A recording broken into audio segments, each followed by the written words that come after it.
आपला, त्याला काही शेतकरी नेत्यांचा देखील विरोध होताना दिसतो. त्यांचं म्हणणं की शेतकऱ्यांकडूनच हे पैसे घेतले जाणार आहेत आणि ते मुख्यमंत्री निधीला पुन्हा त्यांनाच ते पैसे दिले जातील. आमचं साधं एकच आहे, आज शेतकऱ्यांना मदत केली, त्यांच्याकडनं घेता कामा नाही. आणि त्यावेळेस कोणाचा विरोध असेल तर तो योग्य आहे.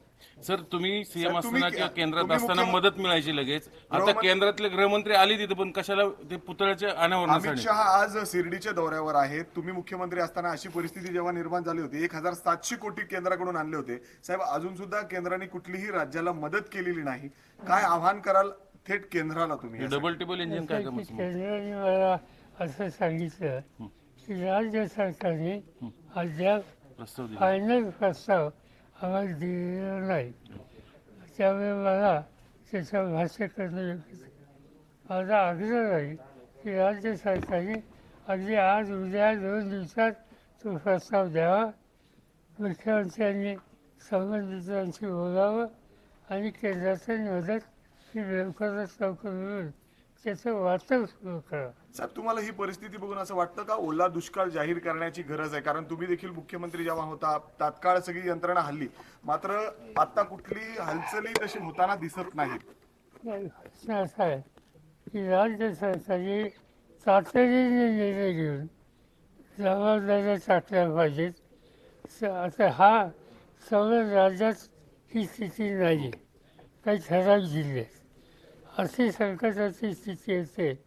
त्या ठराविक जिल्ह्यात लक्ष केंद्रित करणं हे सरकारला शक्य होतं. आज त्या ठराविक जिल्ह्यात अधिकारी कर्मचारी यांची संख्या कमी असेल तर इतर जिल्ह्याचे एका ठराविक काळासाठी देहू स्टेशनवर अधिकारी कर्मचारी त्या 5-6 जिल्ह्यात देहूत करावेत आणि सर्व रेकॉर्ड करून मदत सुरू करावी आणि अडचणीच्या शेतकऱ्याला बाहेर काढावं. दादांनी भेट घेतली होती काही दिवसांपूर्वी आपली अजितदादांनी, काय नेमका विषय होता? जे मालेगाव कारखाना त्याचे काही इश्यूज होते. तिथे एक शिक्षण संस्था आहे, त्याचा अध्यक्ष मी आहे, ते उपाध्यक्ष.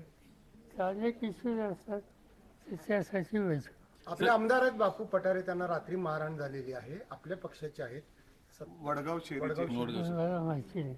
सर, खरं तर केंद्रातल्या मंत्र्यांनी इकडे पाहणी करणं अपेक्षित आहे पूरग्रस्त भागाची, पण ते न करता इकडे दौरे काढून उद्घाटन वगैरे सुरू आहेत. मदत तर बाजूलाच. चला ठीक आहे.